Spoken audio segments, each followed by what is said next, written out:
Continuing on in the hand techniques lab, this is lesson module 3, where we are going to discuss the pull stroke and a full arm stroke, which is the final two stroke versions here that we're going to discuss for your technique on the snare drum and drum set. The first one is the pull stroke. The pull stroke is an older technique, and it involves using a finger control method and a throwing of the stick and a pulling back of the note, and it's used to create very light flurries of notes, especially if you want to play a lot of notes with one hand, like 4 notes with one hand or 8 notes with one hand in a row. It's great for that.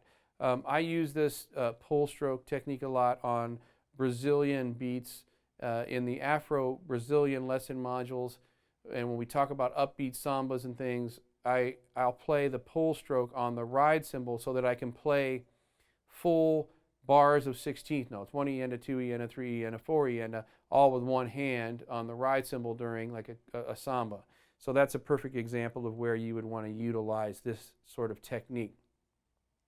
Again, we are not accenting the notes necessarily. There is a little bit of an accent on the throw note and a little less of an accent on the pull note, but nowhere near our molar technique, okay?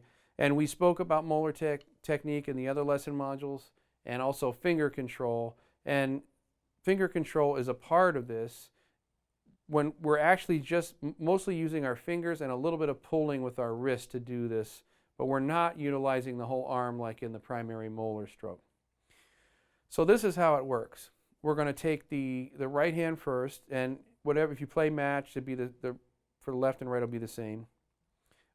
Again, like our finger control stroke, we're going to not be palms down like molar. We're going to go thumbs up.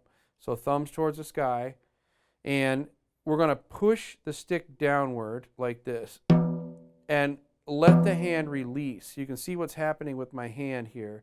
It sort of releases onto the drum, releases off the stick, I'm sorry, and I don't obviously throw the stick down, but I feel like I am. I feel like I'm ready to throw the stick down, but I just kind of maintain it with the pinching of the fulcrum right here. First finger and thumb.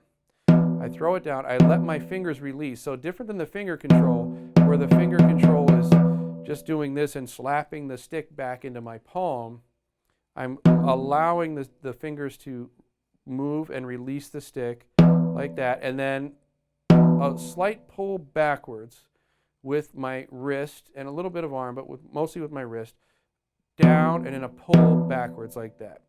Down, pull, down, pull, down, pull. And I'm going to utilize the rebound when I do that. See what's happening here? I'm letting the fingers open up. My gap is nice and wide here, like we spoke about in finger control. Always have this gap visible, never squeeze, never like that. That's the pull stroke. So once I utilize the rebound, I can play more notes with one hand.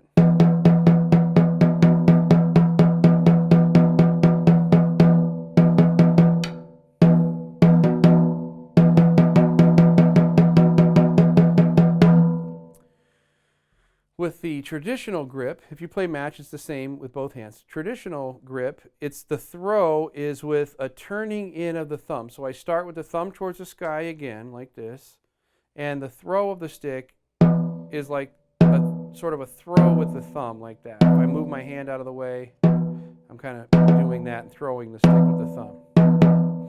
The pull is a slight pull of the whole hand sort of closing up. So down, and I'm sort of releasing my fingers again, like I kind of released with this hand. I'm releasing them a little bit more open, like that. I'm over-exaggerating it now, obviously, but open, and then a close, and a pull back of the stick. So the stick is moving in this direction to the center of the drum and back like this. It's going like this. It's not going up and down. It's not turning like in the molar technique. It's going back and forth.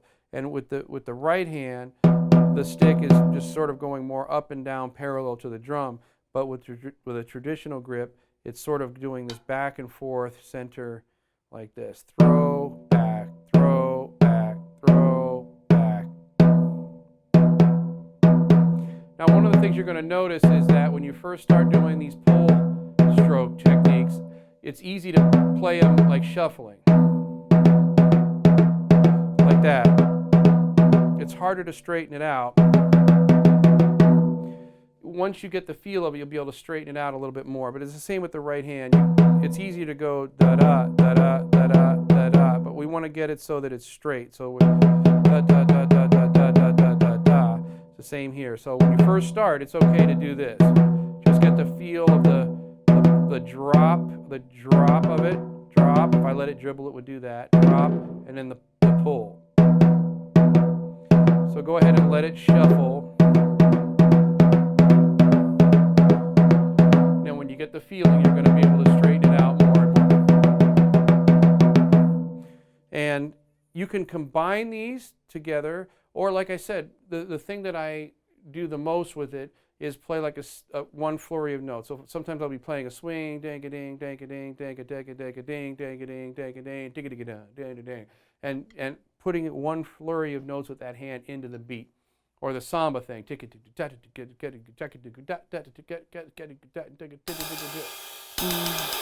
I played the samba rhythm.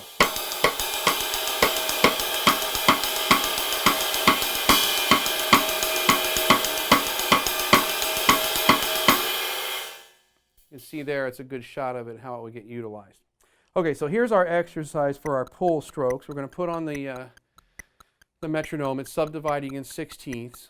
And all we're going to do is play, we'll play it as 16th notes with each hand, one group in each, and then two groups with each hand. So it'll be right, left, right, right, left, left, right, left, right, right, left, left. 1 E, 2, 1 E and a 2 E and a 3 E and a 4 E and a.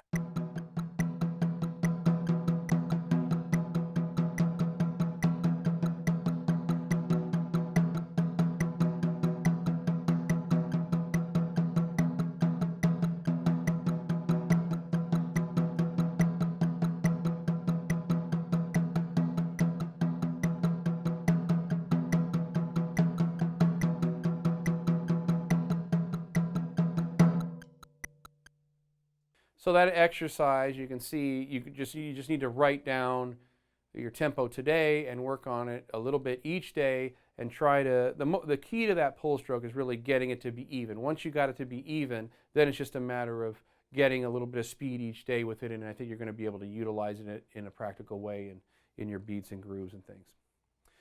The final stroke we're going to discuss, then again, all the stuff is being used in combination with each other, and the combination/rudiments lesson module for hand techniques, we're going to discuss that. But it's all being utilized together.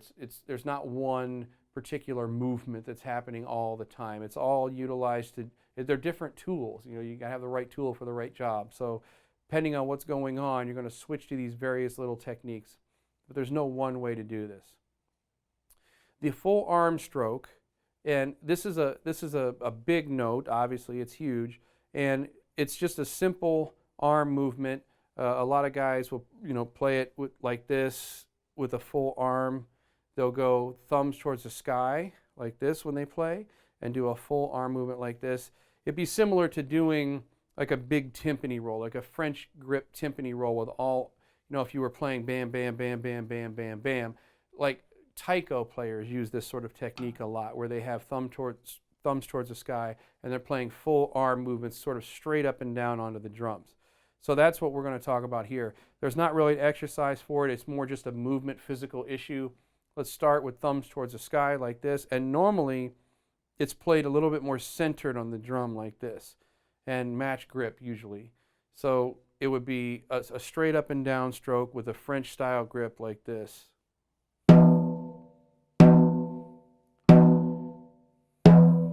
Now, the only key here that I want to talk about is that you got to release the stroke. None of this stuff, not playing in and no stopping down here like that and stopping the motion of the stick. We want to release the stick, especially because you can hurt yourself with this particular stroke unless you have a nice loose finger and wrist control here. We want to release the stick.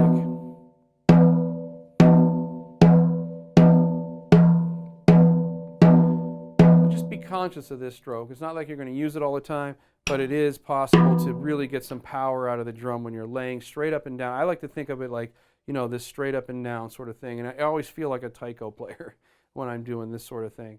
And a release of the stroke straight up and down. And if you want to practice something, you can just do quarter notes like this, and then 1, 2, 3, 4, 1 and 2 and 3 and 4 and 1, 2, 3, 4, 1 and 2 and 1 and 1, 2, 3, 4, 1 and 2 and 3 and 4 and 1. Pretty simple. So the pull stroke, the arm stroke, and in our other lesson modules in the hand techniques lab, we went over finger control and the molar technique, which is sort of a combination of all of these to a point. The final lesson module, we're going to discuss rudiments and combinations, so let's get started talking about how to combine all these together.